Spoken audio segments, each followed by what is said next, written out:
보유하고 있는 포트폴리오, 이제 제 기술적인 해석, 저희가 이제 캔들 공부를 2주에 걸쳐서 했으니까 조금 이제 느낌이 좀 다르실 거예요. 이제 캔들 공부를 좀 했기 때문에. 이제 보시면 비트코인입니다. 비트코인 주봉인데 이제는 이제 저희가 캔들하고 거래량 여기 보세요. 여기 보시면 이 장대 양봉 나올 때 캔들, 그다음에 장대 양봉 나올 때 캔들, 바닥권. 근데 이제 이거 다음 주에 제가 다시 말씀드릴 건데, 이 비트코인은 주식으로 따지면, 이제 뭘로 보셔야 되면 비트코인은, 이거 이제 주식으로 따지면 이게 우량주. 그죠? 삼성전자나, 그죠? 현대차, 이런 것들처럼 우량주. 그래서 이런 비트코인이나 이런 우량주들 있잖아요. 비트코인이나 우량주들은 거래량에서 보면 이 거래량들이 이렇게 꾸준해요. 그렇죠? 거래량들이 꾸준하고 이제 중간에 한 번씩 이런 거래량들이 이렇게 나오는데 막 이 거래량이 이렇게 보면 삼성전자 같은 경우도 이제 다음 주에 제가 이제 설명해 드리겠지만, 그래서 비트코인이나 이렇게 우량주들 같은 경우는 거래량이 막 몇 배씩 이렇게 크게 나오기는 쉽지 않고요. 그래서 앞에보다 좀 이렇게 큰 정도, 그죠? 앞에보다 좀 큰 정도, 그죠? 앞에보다 좀 큰 정도, 이렇게 나오는데, 그거에 맞춰서 이제 장대 양봉. 지금은 이제 비트코인이 제가 얘기했듯이 이렇게 지금 상승 추세로 지금 가고 있는 중이기 때문에, 그래서 여기 보시면 제가 얘기하는 이게 이제 이렇게 이렇게 주봉으로서 횡보를 하다가 이 캔들로 보면, 주봉 캔들이 이렇게 이제 지난주에 보면, 여기 보면은 이렇게 해서 이제 이렇게 윗꼬리가 조금 달린 이런 캔들. 근데 보시면 그 다음에 이제 이번 주가 이제 주추 얘기 시작이 되고 있는데, 보시면 여전히 제가 봤을 때는 지금 이제 여기 보시면 아까 이제 거래량 있잖아요. 거래량이 줄면서 거기 이제 횡보를 하다가 이제 주봉으로서 살짝 이렇게 내려와 있는 이런 흐름인데, 여전히 제가 봤을 때는 지금 이 박스권으로 지금 조정 중이다. 근데 이제 박스권으로 이렇게 고점 근처에서 이게 여기 일봉, 그죠? 여기 주봉, 양봉, 장대 양봉 기준으로 이 고점권 근처에서 이 거래량을 계속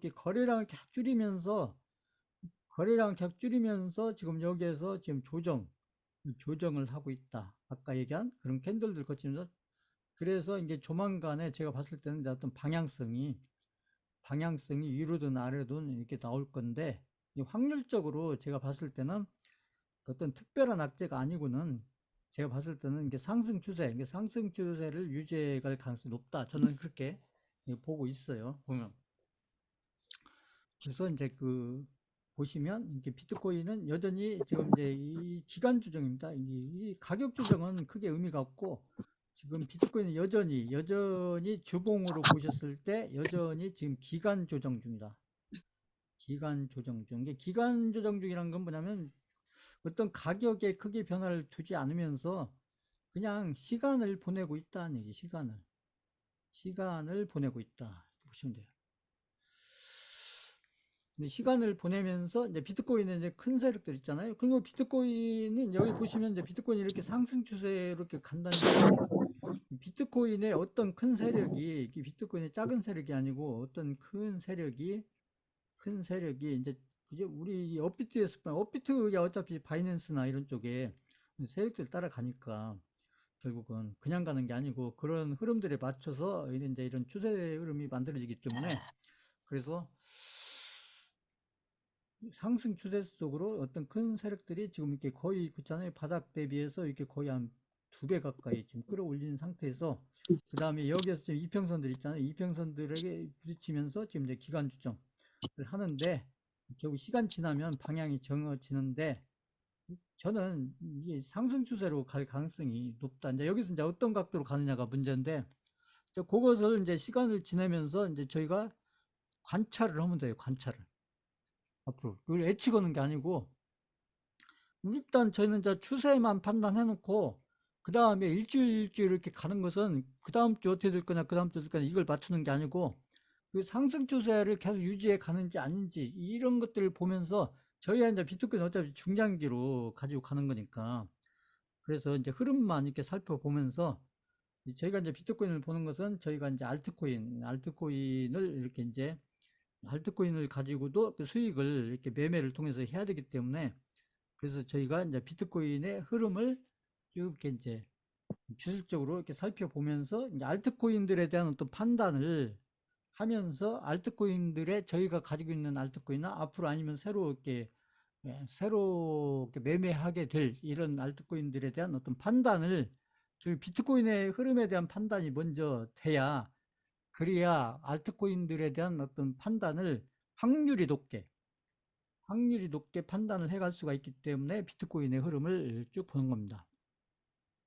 저희가 종목을 볼 때도 그래요. 저희가 삼성전자를 계속 보고, 제가 현대건설 보고, 현대차 보고, 이게 그 종목들 하지 않지만 그런 그 대장주들에 대한 어떤 추세의 흐름을 이렇게 판단을 해야, 그 다음에 그것들하고 같이 엮여져 있는 개별주들, 시가총액적은 아까 얘기한 그 개별주들의 어떤 흐름을 확률이 높게 판단해 가면서 대응을 해갈 수가 있다는 거죠. 대응을. 그러니까 투자자는 대응만 잘하면 돼요. 대응만. 이게 대응이라는 건 다른 게 아니고 그 흐름에 맞춰서 비중을 늘리고 줄이고 이 판단을 해야 돼요.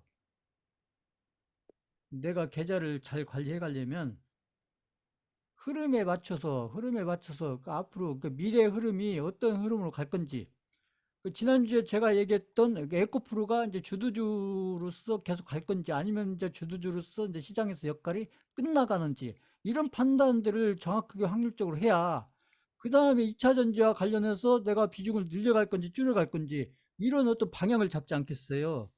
근데 그런 의미로 제가 2주 전부터 3주 전부터 에코프로를 가지고 2차 전지 관련된 설명을 계속 해드린 거예요. 에코프로에 대한 걸 어떻게 할 거냐 이게 아니고, 저희가 2차 전지와 관련된 그런 비중들을 앞으로 늘려갈 건지 줄여갈 건지 이 판단을 에코프로를 통해서 해야 되기 때문에 그 에코프로 얘기를 계속 한 거죠. 저희가 에코프로 뭐 많이 들고 있지도 않은데 에코프로 얘기를 제가 왜 계속 하겠어요. 그러니까 그 2차 전지 관련해서 앞으로 새로운 종목들을 더 넣어야 되는지 안 넣어야 되는지 이런 판단들이 중요하잖아요. 그게.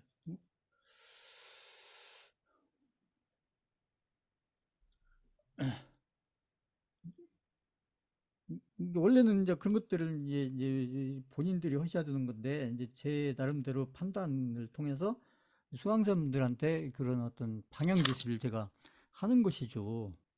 결국 본인들 계좌는 본인들이 관리를 하셔야 되니까, 이게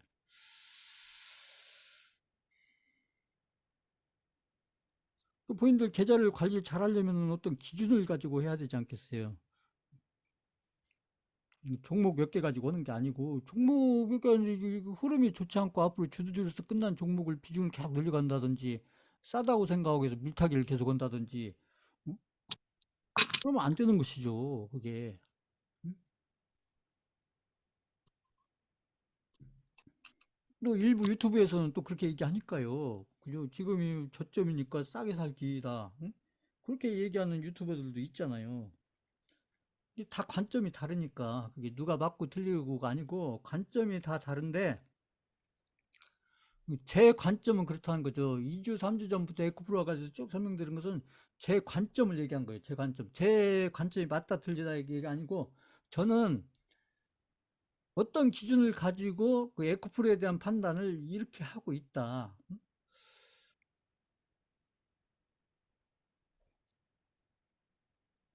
그걸 설명을 드리는 거예요. 그것을. 지금 기술적인 해석이라는 게 지금 저희가 어떤 앞으로 미래에 대한 어떤 비중의 방향을 잡기 위해서 비중을 늘릴 건지 줄일 건지 이 방향을 잡고, 아니면 지금 가지고 있는 비중을 그대로 들고 갈 건지 더 늘릴 건지 줄일 건지 이런 판단들을 하기 위해서 이런 기술적인 해석을 제가 매주 일주일에 한 번씩 이렇게 그죠? 본 그림 또 보고 하면서 하는 거죠. 어떤 종목 한두 개를 얘기하려는 게 아니고요. 저희가 뭐 종목 한두 개로 저희가 계좌를 관리하는 것도 아니잖아요, 지금.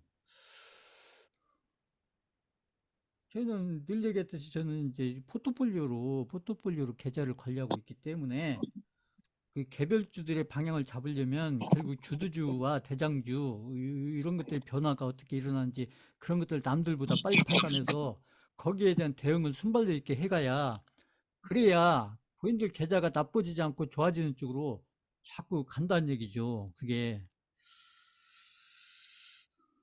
2부에서 제가 기술적인 해석을 그저 이렇게 비트코인부터 해서 계좌도 보여드리고 또 우량주 개별주 쭉 이렇게 대표적으로 보여드리면서 설명하는 게 결국은 저희들 계좌를 좋게 하기 위해서 하는 거예요. 그거 말고는 없죠, 결국은. 자, 그래서 제가 이제 계좌도 이렇게 보여드리면서 이 계좌가 뭐 몇 배 돼 있는 계좌도 아닌데 제가 계속 보여드리면서 설명하는 게 지금 변화가 이 계좌의 변화가 어떻게 일어나고 있는지를 수강생분들한테 이렇게 실제 계좌를 보여드리면서 설명을 하는 거죠. 그러니까 틀리듯이 이제 계좌에서 원금을 항상 정확하게 잡고 그렇죠. 이 계좌 같은 경우는 이제 원금이 2천만 원 계좌인데 이 계좌는 대선주를 처음부터 했던 계좌가 아니에요. 대선주를 한 중간쯤부터 한 겁니다. 중간쯤부터. 그러니까 수강생들 계좌는 이 계좌보다 더 좋아야 돼요. 음? 자, 그래서 수강생들 계좌 중에서 가장 좋은 계좌를 보여드리면서 지금 설명한 거 아닙니다. 제가.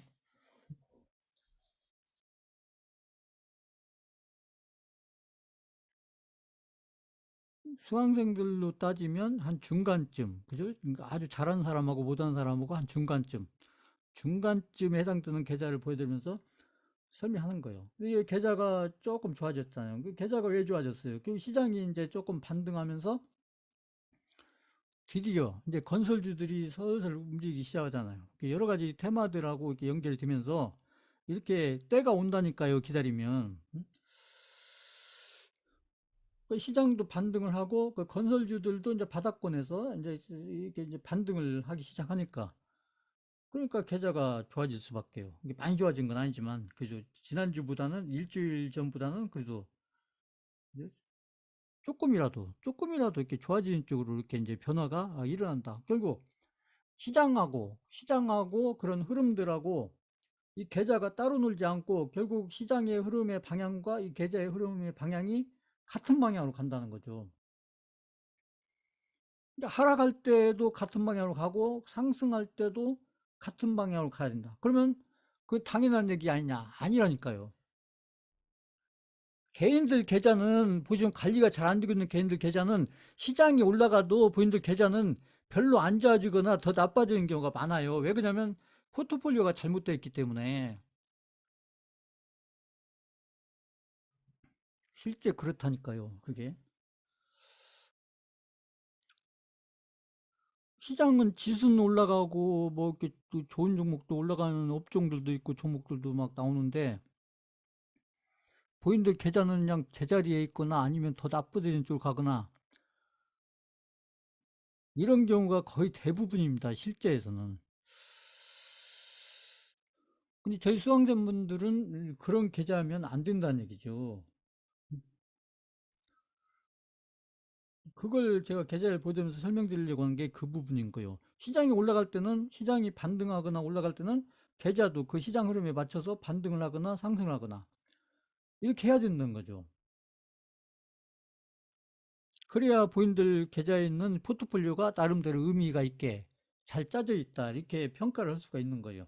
이게 본인들 스스로 이렇게 평가를 해보시라는 거죠. 그래서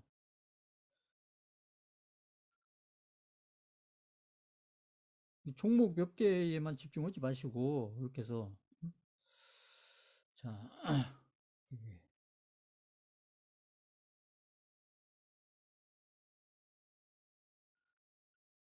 자 오늘 또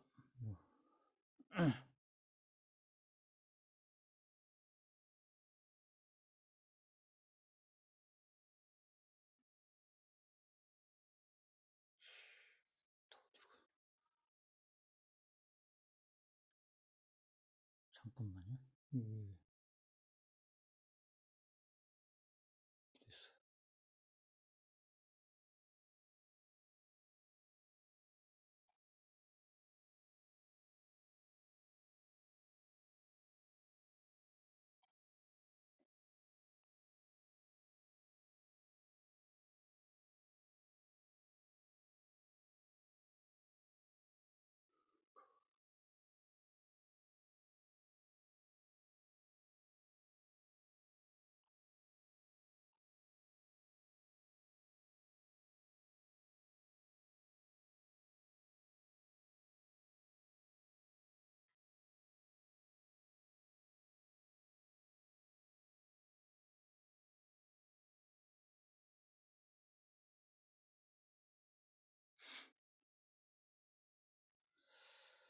자, 오늘도 이제 아무튼 수급을 먼저 보겠습니다. 오늘 수급을 보면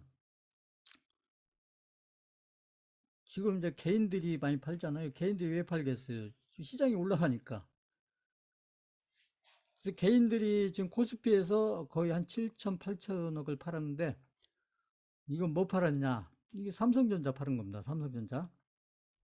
삼성전자 판 거요. 개인들이 뭐 팔았겠어요? 삼성전자 팔죠. 왜 팔았어요? 좀 올라오니까. 개인들이 삼성전자를 왜 많이 팔겠습니까? 이게 이제 본전 됐다는 얘기죠. 본전. 본전, 원금 됐다. 그렇다니까요, 개인들은. 코스닥도 많이 팔았죠. 코스닥은 뭘 팔까요? 개인들이. 자, 근데 여기 보면 개인들이 많이 팔 때 개인들이 코스피에서도 많이 팔고 코스닥 이건 아주 좋아요. 수급으로서 굉장히 좋고 뭘 팔든지 간에 개인들이 많이 판다는 건 좋고 근데 여기서 외국인들이 많이 샀다. 근데 이 코스피 같은 경우는 개인들이 많이 파니까 외국인도 많이 사고 기관도 많이 사고 이게 쌍끌이 되는 쌍끌이. 그러니까 오늘 코스피가 올라가잖아요. 근데 코스닥은 보면은 개인들이 많이 팔고 외국인이 많이 팔고 기관은 뭐 별로 뭐 팔기는 조금 팔았지만 그 외국인이 많이 샀다.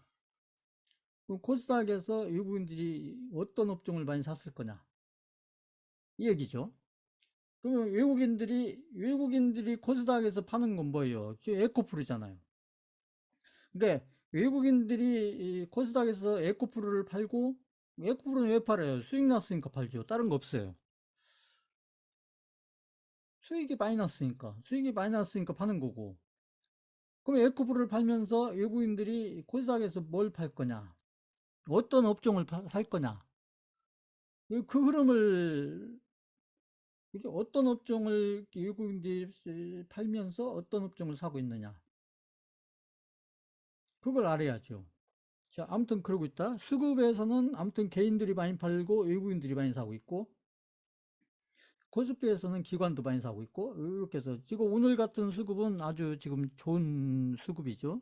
그러니까 오늘 코스피도 좋고 코스닥도 좋고 그러니까 이렇게 코스피도 좋고 코스닥도 좋으니까 아까 본 계좌도 이런 시장 흐름에 맞춰서 그렇게 계좌도 이렇게 추정의 따금이 이렇게 증가하는 쪽으로 추정의 따금이 이렇게 커지는 쪽으로 이렇게 변화가 일어난다. 이 수강생분들 계좌도 그런 변화가 일어나야 된다는 얘기죠. 그래서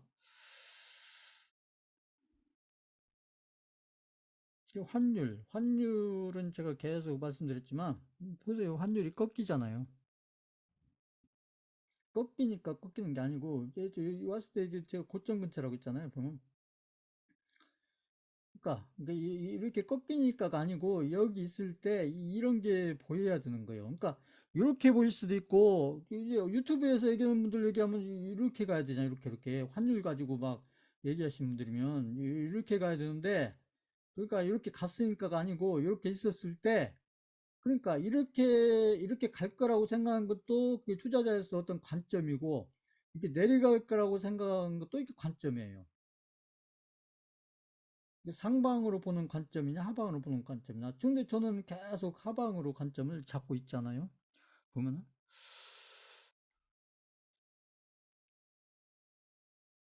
그 이제 관점이 이제 투자자별로 이렇게 관점이 다르기 때문에 판단도 다르다. 누가 맞고 틀리고가 아니고 관점이 다르니까 판단도 다르다. 이런 얘기죠. 그래서 본인 관점이 뭐냐에 따라서 이 투자 결과도 달라진다.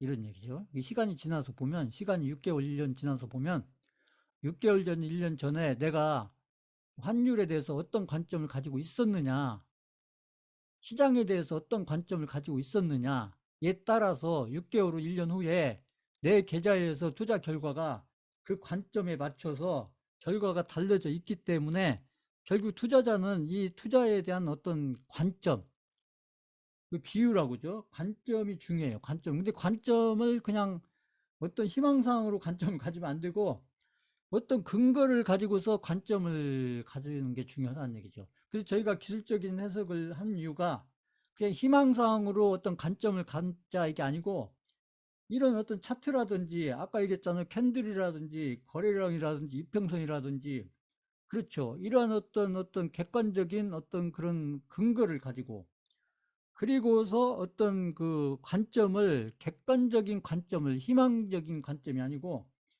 객관적인 관점을 그러니까 떨어질 때는 떨어지는 관점을 갖는 거고 올라갈 때는 올라갈 거라는 관점을 갖는 거예요. 그래서 시장이 떨어질 거라고 생각할 때는 떨어지는 건 누구나 싫지만 떨어지는 관점을 가져야 될 때는 하방으로 관점을 가져야 되는 겁니다. 그리고 하방으로 관점을 잡아놓고 그 다음에 내가 비중에 대한 것을 어떻게 조절해 갈 거냐 그런 얘기죠. 그러니까 2차 전지가 에코프로가 주도주가 돼서 쫙 올릴 때는 그러면 그때는 그 상방으로 관점을 잡고 2차 전지에 대한 포트폴리오를 관리하지만 에코프로가 이제 그 주도주로서 역할이 끝나가는 그런 단계가 오면 그러면 그때부터는 그저 상방이 아닌 하방으로 이렇게 관점을 잡아놓고 그리고 거기에 맞춰서 내가 어떤 비중에 대한 관리 내지 대응을 해가면 되는 거예요. 이게 그걸 제가 지난주 설명을 드린 겁니다. 종목을 설명한 게 아니고요. 그러니까 자, 저는 항상 어떤 종목 한두 개를 두고 설명드린 게 아니고 제가 개별주를 들 때도 그렇고 우량주를 들 때도 그렇고 어떤 한두 종목을 제가 막 강력하게 추천하고 이런 게 아니고요. 저는 오히려 그런 걸 경계하고 있어요. 아까도 설명드렸듯이. 제가 한두 종목을 강조하면 그 한두 종목을 강력하게 추천하면 수강생들 계좌가 좋아져야 되는데 거꾸로 나빠지니까 오히려 저는 그걸 안 하려고 노력하고 있어요. 제가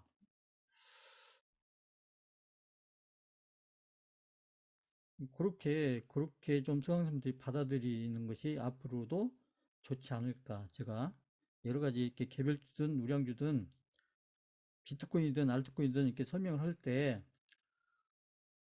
제가 특별히 뭐 강력하게 설명하는 종목은 없습니다.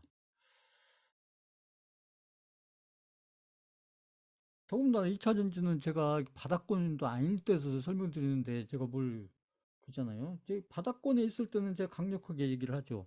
셀트리나 삼성전자처럼 바닥권에 있을 때는 그렇잖아요. 제가 아파트라도 팔아서 해야 된다고. 에코프로를 제가 그렇게 얘기 안 했잖아요. 아파트라도 팔아서 해야 된다고 저는 그런 얘기 안 했습니다. 포스코든 뭐 포스코 홀딩스든 포스코 퓨처엠이든 뭐 아파트를 팔아서 그런 얘기 제가 안 했어요. 그렇게 강력하게 얘기한 적 없습니다. 더군다나 그게 바닥권도 아닌데 그게 자, 그 다음에 이제 그 시장을 잠깐 보시면 그 또 신용을 보셔야죠. 신용이 중요하니까 신용이 이게 살짝 보시면 잔고가 뭐 많이 줄은 건 아닌데 이렇게 살짝 줄었어요. 살짝 조금 뭐 지난주도 엇비슷한데 보면은 신용잔고는 살짝 줄고 그 추정 예탁금 아니 고객 예탁금은 살짝 늘고 이게 좋은 거예요. 이게 고객 예탁금은 이렇게 좀 늘면서 신용잔고는 줄고 그 많이 줄은 건 아니지만 이게 이 흐름을 보셔야 돼요. 흐름을 저희가 일주일로 보는 건 이 숫자를 보는 게 아니고 이렇게 흐름을 보는 겁니다. 흐름을 이게 증가하는지 줄는지 이 흐름을 보는 거 흐름을 숫자를 보는 게 아니고 저희가 기술적인 해석을 보는 것은 어떤 숫자를 보는 게 아니고 어떤 가격이라든지 이런 숫자를 보는 게 아니고 그 흐름을 보는 겁니다. 흐름이라는 건 변화를 보는 거예요. 변화. 근데 그 변화를 이제 분석으로 변화를 보는 게 아니라 제가 얘기하는 그 느낌과 감각으로 그 흐름을 느껴야 되고 흐름을 감각적으로 받아들여야 되고 감각적으로 어떤 감각으로 받아들이냐. 그래서 그 확률이 높은 느낌과 확률이 높은 감각으로 연결이 되려면 그러려면 수많은 훈련과 수많은 실전이 필요하다. 이왕이면 그 성공적인 어떤 그랬죠? 투자를 하면서 그런 감각과 느낌을 훈련해 가면 더 좋지 않느냐. 저는 이 교육을 통해서 그런 것들을 하려고 하는 겁니다. 수강생들이 이제 그렇게 맞춰서 따라와 주면 좋은데, 자, 그 다음에 주식시장을 보시면, 보세요. 이 나스닥이, 제가 늘 얘기했잖아요. 이 나스닥은 여기가 바닥이었다. 이렇게 해서, 여기서 살짝 올라가다가 나스닥이 이렇게 지금 고개를 들잖아요. 고개를. 많이 들은 건 아니지만, 보시면. 나스닥은 앞으로 몇 개월은 올라간다. 이게 보면은, 이게 이제 나스닥도 아까 이제 저희가 캔들로 보면 여기 막 캔들이 좀 크게 나오진 않았는데, 지금 이제 나스닥이 올라가는 동안은 이 음봉 캔들은 크게 의미가 없어요. 특히 양봉이 중요합니다. 양봉. 여기 큰 양봉은 없는데, 양봉이 중요합니다. 앞으로도 양봉이 중요해요. 음봉이 중요한 게 아니고. 왜? 상승 추세로 가야 되는 그런 흐름이니까. 자, 이게 나스닥이 이렇게 좋은 흐름으로 가니까 왜 뭐 어떤 경제 지표로 뭐 이렇게 나스닥이 잘 가냐 그런 것은 몰라도 상관없어요. 그런 것은 몰라도 상관없고 나중에 알아도 상관없고 그런 것은 이게 차트를 통해서 이게 선반영되는 것들을 빨리빨리 눈치채고 세력들에 의해서 어느 업종이 지금 선반영되고 있는지 어떤 종목이 지금 바닥권에서부터 선반영되고 갖고 있는지 그것을 눈치를 채려면 이 차트밖에 없다는 거죠. 경제 지표가 아니고. 그게, 이거 이해 가세요? 근데 그것도 이왕이면 느낌과 감각으로 눈치를 채야 된다는 거죠. 그게.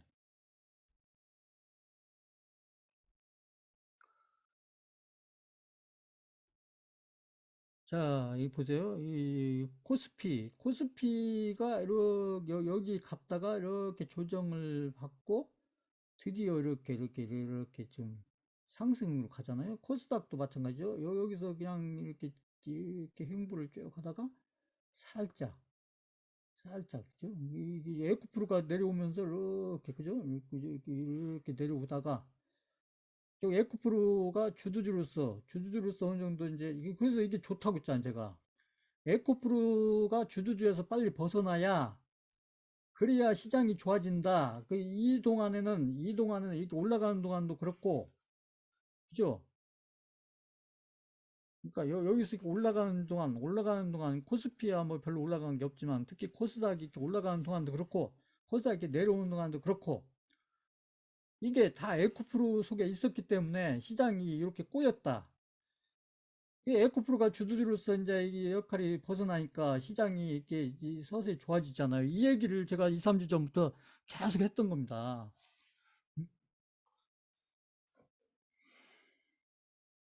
이제 종목을 얘기하려고 했던 게 아니고요. 에코프로나 포스코 홀딩스나 포스코 패치엠 이 종목을 얘기하려는 게 아니고 제가 2, 3주에 걸쳐서 수강자한테 계속 얘기하려고 했던 것은 시장을 얘기하려고 했던 거예요. 시장을. 결국 시장이 이렇게 수급에서 이렇게 좋은 수급 구조의 흐름으로 가야 그래야 저희가 들고 있는 포트폴리오들이 이렇게 좋은 흐름으로 갈 수가 있기 때문에 그 부분을 제가 2, 3주부터 계속 이렇게 걱정스러우면서 에코프로 때문에 시장이 꼬여 있는 이 부분을 제가 이게 좋은 그죠? 에코프로가 주도주로서 이렇게 좀 이렇게 무리 없이 그죠? 악을 내리고 그 새로운 주주들이 나오면서 시장을 이렇게 끌고 가야 그래야 시장도 좋아지고 시장이 좋아진다는 건 결국 수급이 좋아지는 거야. 아까 보여준 수급이 좋아진다. 그 수급이 좋아져야 시장이 좋아지면서 저희가 들고 있는 포트폴리오들이 나름대로 의미 있게 계좌를 변화시켜 간다. 이 얘기를 제가 2, 3주 전부터 에코프로 얘기하면서 계속 얘기한 거예요. 근데 그렇게 지금 변화가 일어나고 있잖아요. 보시면. 그 다음 주면은 또 다른 변화가 또 와 있겠죠. 보면. 자, 이렇게 보시면 되고. 자, 이제 이 종목들을 좀 보시면,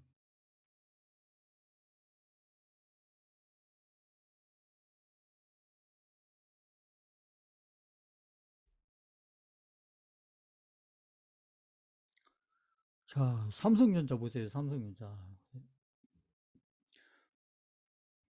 삼성전자가 이 거래량 보세요. 거래량. 거래량이 꾸준하잖아요. 이 삼성전자 거래량. 아까 제 비트코인 거래량에 비슷하지 않으세요? 보세요. 비트코인이나. 이 우량주. 이 삼성전자 같은 우량주는 이 거래량이 이렇게 바닥에 붙는 경우는 거의 없어요. 이게 어느 정도 거래량을 꾸준히 유지합니다. 이 우량주, 우량주. 그리고 이 장대 양봉 거래량이 나와도 이 앞에 거래량에 비해서 몇 배 되는 거래량이 이렇게 나오기가 쉽지 않아요. 그게 우량주입니다. 그게. 근데 이제 삼성전자가 이렇게 가다가 이제 여기 보시면 이렇게 이제 이렇게 거래량이 조금 늘면서 거래량이 엄청 느는 건 아니지만 그 앞에보다는 거래량이 살짝 늘면서 그 다음에 여기서 갭상승이 나오잖아요. 갭상승이. 이 보세요. 이제 삼성전자 가지고 계속 얘기하지만 삼성전자가 보시면 이런 데서 막 악재 나왔잖아요. 그 실적이 막 엄청 막 안 좋게 나오고 하는데도 주가는 계속한다. 그러니까 이게 삼성전자 보세요. 삼성전자가 실적, 우량주에서 실적이 중요한데 실적이 굉장히 안 좋은데도 불구하고 주가 흐름은 실적은 안 좋은데 주가 흐름은 굉장히 좋은 흐름으로 간다. 왜 그러냐? 실적이 아니고 삼성전자가 이렇게 좋은 흐름으로 가는 것은 실적 때문에 가는 게 아니고 결국 뭐 때문에 가느냐?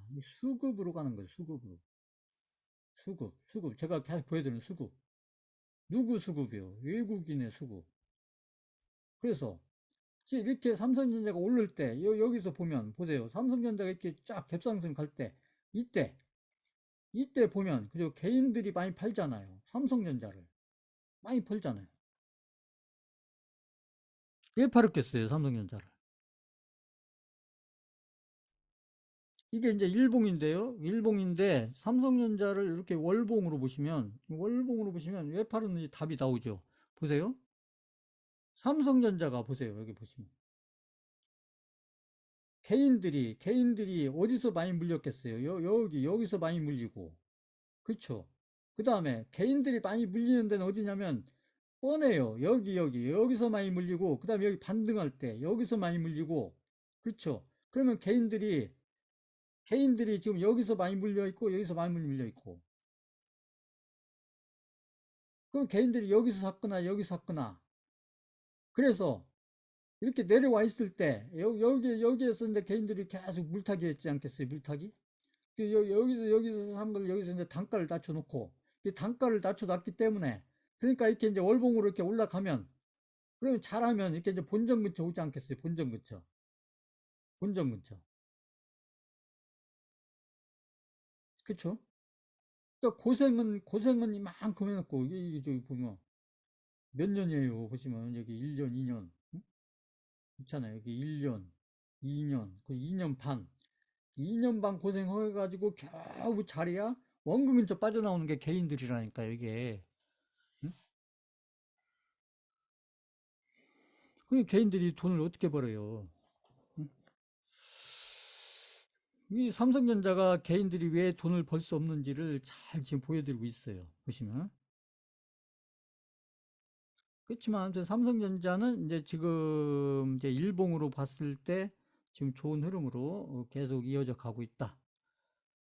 그것은 실적 때문에 그죠? 그것도 미래의 실적이 좋아진다 그것도 아니에요. 삼성전자가. 오히려 삼성전자가 미래 실적도 뭐 그죠? 좋게 나오기 어렵다. 이런 얘기가 거꾸로 나오고 있는데도 불구하고 삼성전자 주가 흐름은 이렇게 좋은 흐름으로 간다. 그쵸? 이게 종목인 거예요. 그래서 분석으로 하면 안 된다 얘기를 제가 하는 거예요. 분석으로 하면 돈 못 법니다. 투자에서는 분석으로 하면. 분석으로 하면 삼성전자 올라가는 게 이해가 안 가잖아요. 그렇다고 개인들이 수급에 대해서 또 잘하는 것도 아니고, 보시면. 자, 그 다음에 에코프로를 잠깐 볼까요? 에코프로는 아까 제가 얘기한 여기 도지 나왔잖아요. 도지. 도지 나오고 나니까 그 다음에 장대 음봉 나오잖아요. 보세요. 그 다음에 여기 도지 나오잖아요. 그러니까 장대 음봉 나오잖아요. 아까 제가 설명드린 거 캔들에서. 그죠? 그 다음에 여기 도지 나올 때 거래량이 나름대로 있잖아요. 거래량이. 도지 나올 때 거래량이 있잖아요. 보세요. 거래량이. 그리고 나서 거래량이 줄잖아요. 음? 보세요.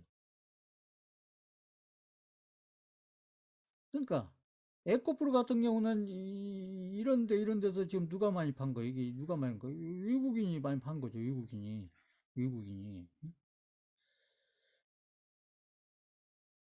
그러니까 이게 에코프로가 이렇게 상승 추세를 쭉 가다가 이렇게 도지 나오니까 이렇게 내려왔다가 그다음에 도지 나오니까 이렇게 흐름이 바뀌잖아요. 상승 쪽으로 쭉 오다가 그죠? 한 2, 3개월 걸쳐서 상승 추세로 오다가 이제 도지 캔들 도지 두 개 만나니까 여기서 만나고 여기서 만나고 그러니까 이게 하락 추세로 바뀌잖아요. 그럼 이제 61선이 아직 꺾이진 않았는데 이게 61선이 상승 중이기 때문에 그러니까 여기서 이제 반등이 이렇게 양봉이 나오면서 반등이 나오는데 이 양봉이 결국 어떤 의미가 있을 거냐는 결국 또 그 다음 주, 그 다음 주 이렇게 봐야 된다는 얘기죠.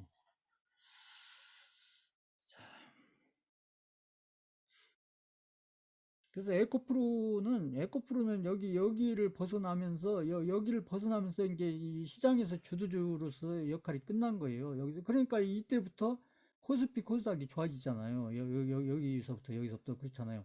여기 보면 에코프로가 주도주로서 여기까지 해서 이쯤에서 끝나니까 마무리가 되니까 그러니까 그 흐름에 맞춰서 코스피하고 코스닥 시장의 흐름이 좋아지잖아요. 자, 이제 그런 걸 보셔야 되고, 그러니까 그 다음에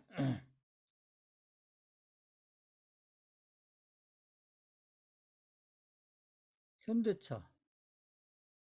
현대차는 보세요. 현대차는 에코프로 흐름하고 다르잖아요. 여기 보면 현대차가 좀 많이 올라간 건 아니지만 지난주나 보면 현대차도 마찬가지. 현대차도 우량주니까 거래량이 꾸준히 있잖아요. 꾸준히 있다가 이런 데서 이렇게 장대 양봉 이런 게 나오잖아요. 이 장대 양봉 나오면서 거래량도 좀 크게 나오고 장대 양봉 나오면서 거래량도 좀 크게 나오고 이렇게 그다음에 여기 장대 양봉 나오면서 거래량이 좀 크게 나오고 이게 막 엄청 크게 나오는 우량주는 거래량이 막 이렇게 크게 나오기 쉽지 않아요. 우량주는 이게 그러니까 이 정도 거래량도 크게 나오는 겁니다. 우량주 아까 삼성전자도 그렇고 현대차도 그렇고 그러면서 이런 장대양 거래량 늘면서 이렇게 장대 양봉들이 이렇게 나오면서 현대차가 이렇게 우상향을 쭉 하잖아요. 그러면 앞으로도 이렇게 가다가 또 장대 양봉 나오고 또 가다가 장대 양봉 이런 걸 이제 머릿속에 미리 그려볼 수가 있는 거예요.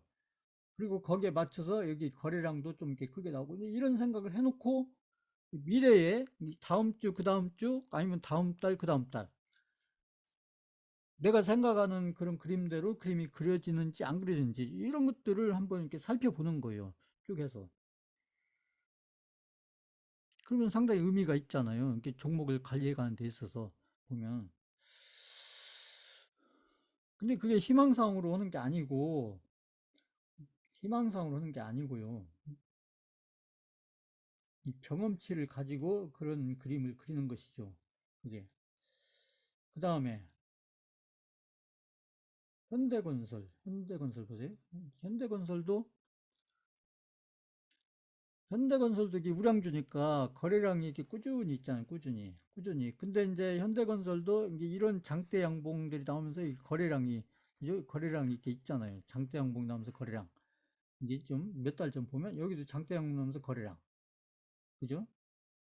그 이제 시장 때문에 조정을 받다가 이제 에코프로에서 벗어나면서 그다음에 다시 이제 올라가면서 현대건설이 이렇게 이제 이 바닥권을 만들고 다시 상승을 가니까 근데 이런 거에 맞춰서 이제 건설 개별주들이 쭉 좋은 흐름으로 이게 나오기 시작하잖아요. 그러니까 지금 개별주들이 건설업종 저희가 많이 들고 있는 건설업종들의 개별주들이 거의 다 지금 바닥권에서 지금 벗어난 중이다. 이렇게 보시면 돼요. 그건 좋은 거죠. 셀트리온도 보세요. 셀트리온도 이게 우량주니까 거래량이 꾸준히 있잖아요. 꾸준히. 근데 이제 언제부턴가 이렇게 장대 양봉이 나오기 시작하잖아요. 장대 양봉, 이 장대 양봉 이렇게. 그 이제 이게 에코프로가 조정받으니까 같이 조정을 받고, 그 다음에 또 이렇게 이제 거래량이 늘면서 이 장대 양봉, 그죠? 아까 얘기한 거래량이 있으면서 장대 양봉 이 의미가 있는 거예요. 그러니까 이게 나오고 나니까 이게 상승 추세로 이렇게 가잖아요. 그죠? 여기 이제 조정을 받긴 했지만 이렇게 해서.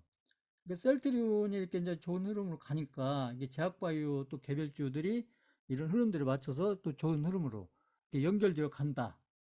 그래서 이게 대장주, 주두주, 그 업종의 대장주, 주주주들이 이렇게 막 두 배, 세 배는 못 가더라도 이렇게 몇십 프로라도 이렇게 좋은 흐름으로 가주면 거기에 딸린 그 개별주들이 좋은 흐름으로 연결되어 가면서 그걸 포트폴리오로 잘 짜면 계좌가 좋아지는 흐름으로 간다는 얘기죠.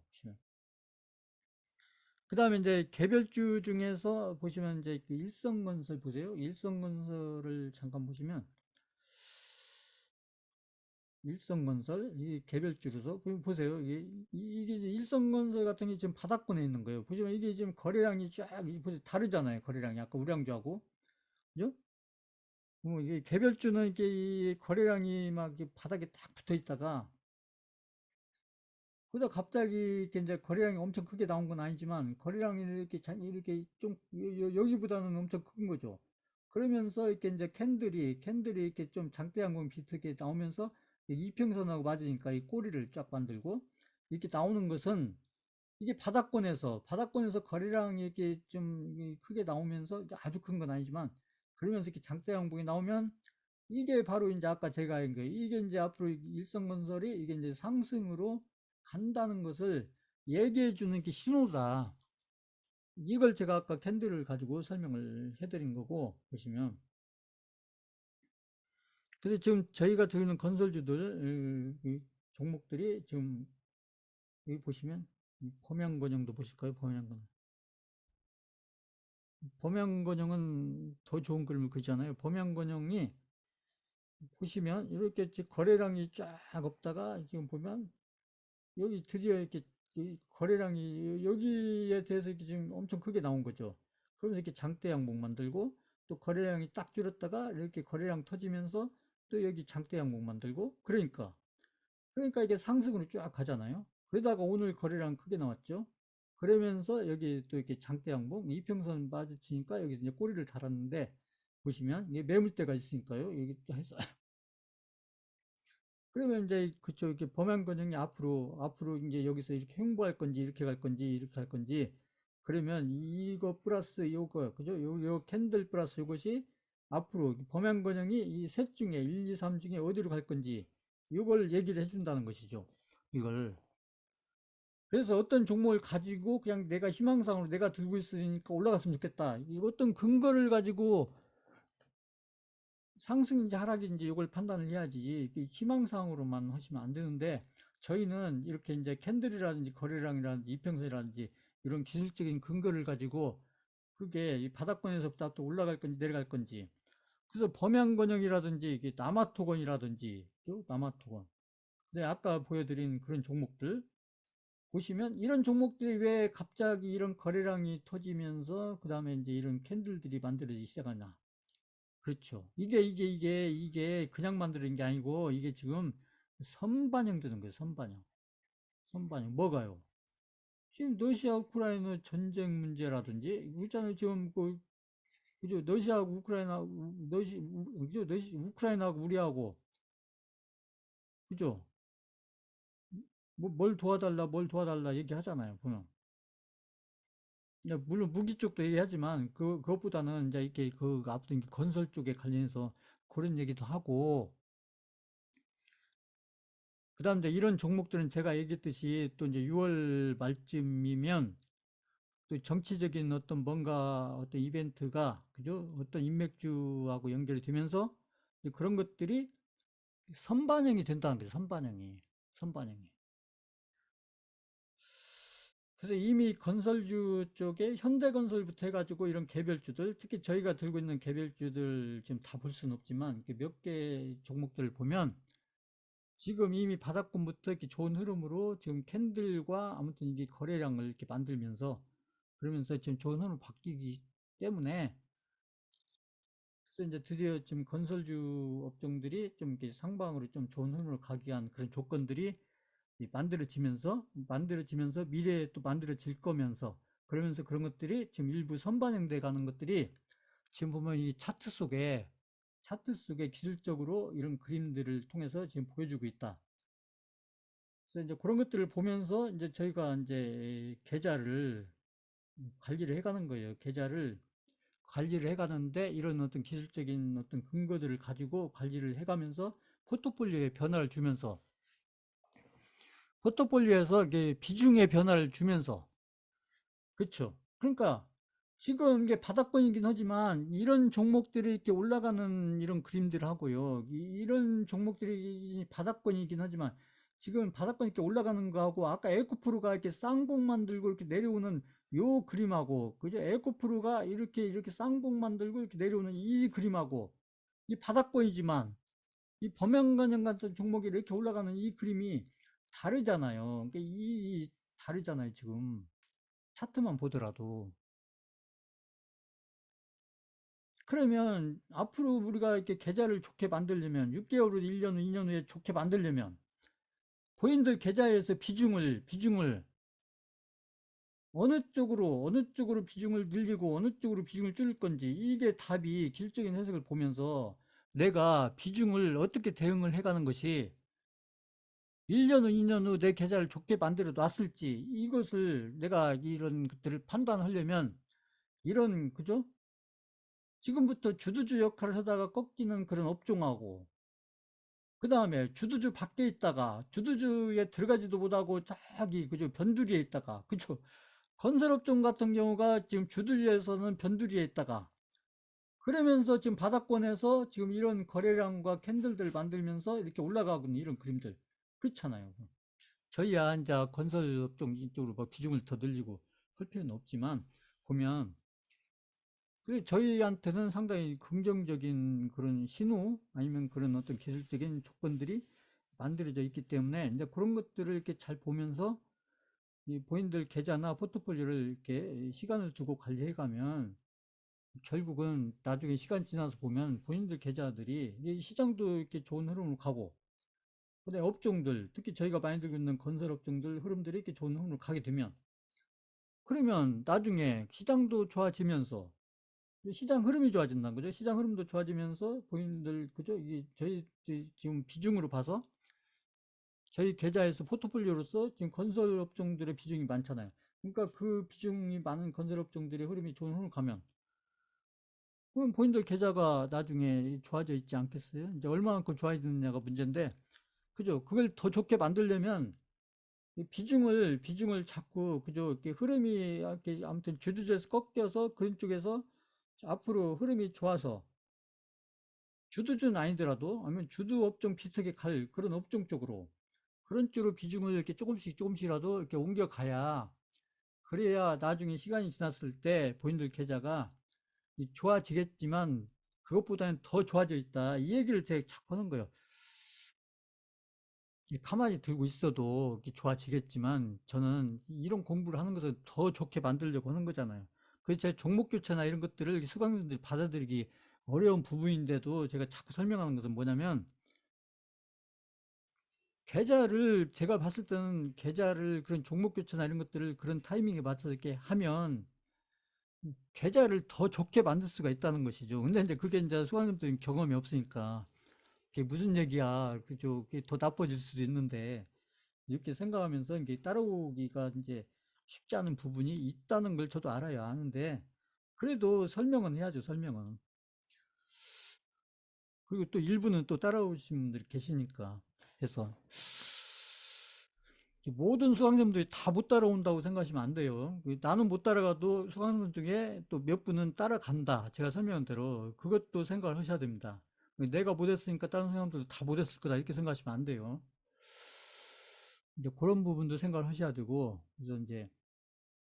그래서 시장은 이제 에코프로가 주도주에서 벗어나면서 지금 제가 얘기했던 그 반도체라든지 아니면 자동차 쪽이라든지 아까 제가 제약바이오주라든지 거기에다가 저희가 이제 어, 남선생님 제가 아무튼 이렇게 대선 관련된 종목들이 지금 인맥주로서 서서히 지금 시장에서 나름대로 테마를 좀 이렇게 확산시켜 가고 있기 때문에 그런 몇 개 업종들이 이렇게 어우러져서 시장에서 이렇게 이제 포트폴리오로서 가는데 저희는 거기에 맞게 이제 이게 아무튼 비중을 조절해 가고 있기 때문에 결국 시장이 지나서 시장도 안정 내지는 이렇게 상승 쪽으로 이렇게 가고 그다음에 저희가 지금 아무튼 미래를 생각해서 이렇게 비중을 관리하고 있는 그런 업종들이 그런 흐름대로 가게 되면 결국 시간 지나서 보면 이제 계좌들이 좋아져 있을 건데 저는 조금 더 노력해서 계좌를 좀 더 좋은 쪽으로 만들자 이런 얘기예요.